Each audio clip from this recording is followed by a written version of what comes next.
I'm Rebecca Rawls. I am your substitute teacher for today, and today's lesson I'm talking about world agriculture.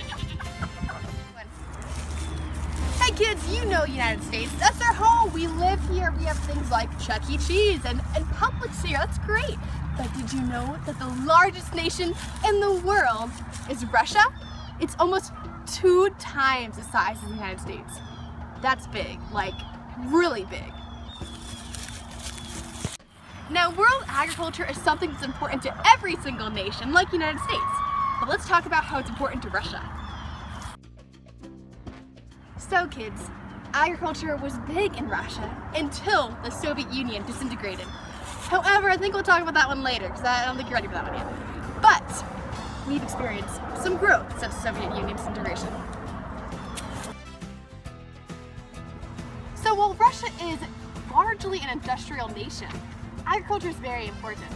For example, agriculture is 6% of the entire national GDP of Russia. However, it accounts for 16% of job opportunities for the entire population.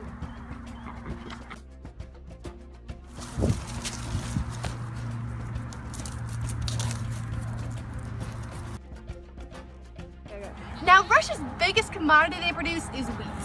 And where you find wheat today is in things like your everyday cereals. And I mean, they are serious about their wheat. Their wheat production accounts for nearly 70% of the entire country's grain production. That's big, like really big.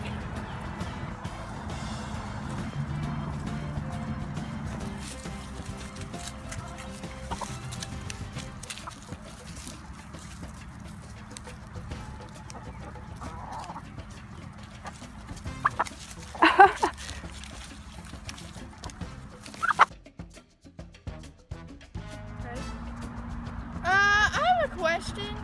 Yes, Shelby in the back. Isn't Russia really cold? How are they growing wheat? That is a great question. Let's talk about it. Shelby, you're right. Russia is extremely cold and it almost has snow all year round. How are they growing wheat? Well, I'll tell you how they grow wheat in the winter. They grow wheat all year round during summer and winter. They have land dedicated just for wheat production. Now, the future success of the agriculture sector in Russia needs the help of its government. And the government is helping. Over the past years, the government is helping at both the federal and the regional levels to financially support agricultural sector in Russia.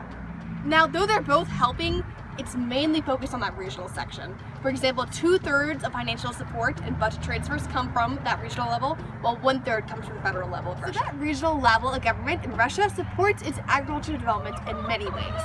For example, trade and price policy. There also is commodity credit programs and even agricultural support programs. So now the reason that Russia has not seeked its full potential in agricultural department is because it still is using the Soviet Union farms, those collective farms that are completely inefficient. Collective farms are outdated. They are not only inefficient in technologies, but inefficient in management as well. For example, household farms and small private farms account for only 3% of the total land usage, but account for 40% of production. Now talk about inefficiency of collective farms. Phil? So how is Russia going to grow? How is its economy going to grow? How is the agricultural sector going to grow? It's going to grow by becoming more modern. It's going to grow by downsizing these collective farms that are completely outdated and from the Soviet Union pretty much. Students, I believe that once these collective farms are downsized and they start focusing on where their real potential is, and that's with household farms, they will have exponential growth. Ding, ding, ding. What's that sound? Is school over already? See how time flies when you're learning about something as fun as world agriculture? Well, I hope you guys have an amazing day. I have been your substitute teacher, Rebecca Rawls, and keep on learning.